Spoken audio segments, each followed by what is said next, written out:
한편의 영화와 같은 일이 벌어졌습니다. 카를로스 곤 닛산 자동차 회장이 자신의 보수 91억엔, 원화로 약 969억 원을 유가증권 보고서에 기재하지 않아 금융상품거래법 위반 혐의 등으로 2018년 11월 이후 4차례나 도쿄지검 특수부에 체포되었습니다.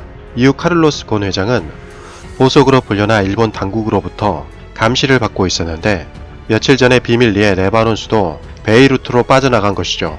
현재 출국 금지 조치 중이었고 감시까지 철저하게 하고 있었는데 어떠한 방식으로 빠져나갔는지 조사 중이라고 합니다. 이것 때문에 지금 일본은 충격에 휩싸인 듯한 모습인데요.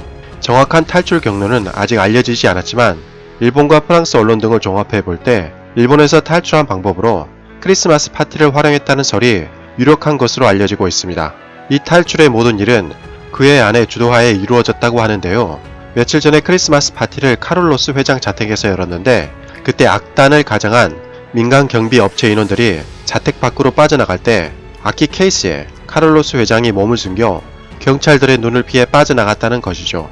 자택을 무사히 탈출한 카를로스 회장은 오사카 간사이 국제공항에서 대기 중이던 자가용 비행기를 타고 터키 이스탄불로 날아간 이후 레바논으로 향한 것으로 알려지고 있습니다.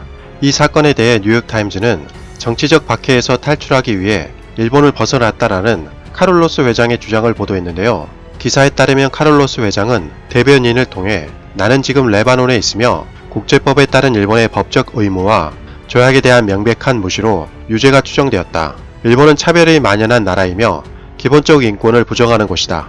일본 사법제도는 사건을 조작하는 곳으로 더 이상 인질로 잡혀있지 않을 것이다. 라고 발표했습니다. 그러면서 나는 정의에서 도망친 것이 아니다. 나는 정치적 박해에서 탈출했을 뿐이다. 이제 드디어 언론과 자유롭게 소통할 수 있게 됐고 다음 주가 기다려진다. 라면서 일본의 부당한 조치에 대해 폭로하겠다는 입장을 밝혔습니다. 기사에 따르면 과거 카를로스 회장은 일본에서 체포된 이후 그는 보석금을 내고 엄격한 조건에 동의한 후 풀려났다고 합니다. 하지만 그는 도쿄를 벗어날 수 없었고 그의 움직임도 철저히 감시받았다고 하는데요. 자신의 무죄를 주장하기 위해 일본에서 기자회견을 열고 자신의 사건에 대해 공개적으로 말할 계획이라고 발표한 직후 곧바로 2018년 4월에 다시 체포되었다고 합니다. 검찰은 4월에 체포한 이후 그의 석방에 대해 또 다른 조건을 부과했는데 그것은 카를로스 회장이 자신의 아내와 의사소통하는 것이 금지되었다는 것입니다. 그로 인해 부부는 7개월 동안 서로 한마디도 하지 못했다고 합니다. 그러자 그의 부인은 일본 당국에 의한 남편의 학대를 공개적으로 비난했습니다. 2018년 4월 체포 후 그녀는 뉴욕타임즈와의 인터뷰에서 일본 검찰이 아파트에 갑자기 들어와 남편이 감옥에 있는 동안 그녀가 남편과 통화한 스마트폰과 여권, 일기, 편지 등을 가져갔다고 말했습니다. 심지어 일본 검찰청의 한 여성이 그녀를 따라 화장실까지 들어가는 상황도 자주 있었다는 것이죠. 그때를 떠올리며 카를로스 부인은 일본 당국은 나와 내 남편을 모욕하고 싶어 했다. 마치 테러범을 취급하는 것 같았다라고 억울함을 호소했다고 뉴욕타임즈는 보도했습니다. 사실 카를로스 곤 회장은 닛산 자동차의 구세주와 같은 존재였습니다. 대부분 닛산 자동차가 파산할 것이라고 예측했는데 카를로스 회장이 1999년에 부임한 이후에 일부 공장을 폐쇄하고 2만 1000명에 달하는 직원을 해고하는 등 뼈를 깎는 구조조정과 그 이후의 혁신을 통해 닛산 자동차를 회생했기 때문이죠. 칭찬받아 마땅할 일인데 갑자기 일본 검찰로부터 구속이 되고 그 이후로 언론과 제대로 된 인터뷰조차 못했다니 이러한 사건을 보고 일본 닛산 경영진의 음모라는 주장이 설득력을 얻고 있습니다. 물에 빠진 사람을 구해줬더니 보따리를 내놓으라는 식으로 일본의 태도가 변했다는 것이죠.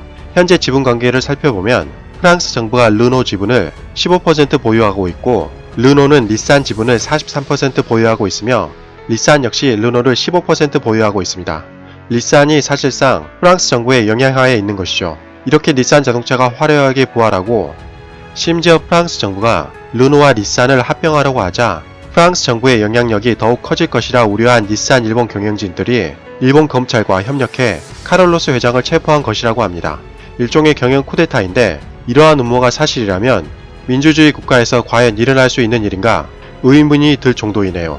회사는 경영권 확보를 위해 지분으로 경쟁하는 것이지 지분도 없으면서 쿠데타를 할 수 없으니까요. 다음 주부터 카를로스 회장이 닛산과 일본 검찰에 대해 폭로할 예정이라고 하니 어떠한 내용이 나올지 정말 기대가 되는 순간입니다.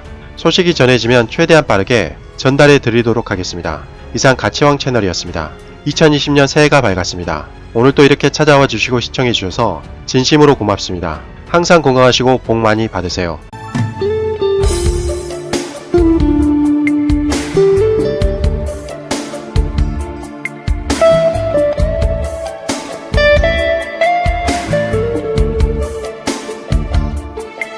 you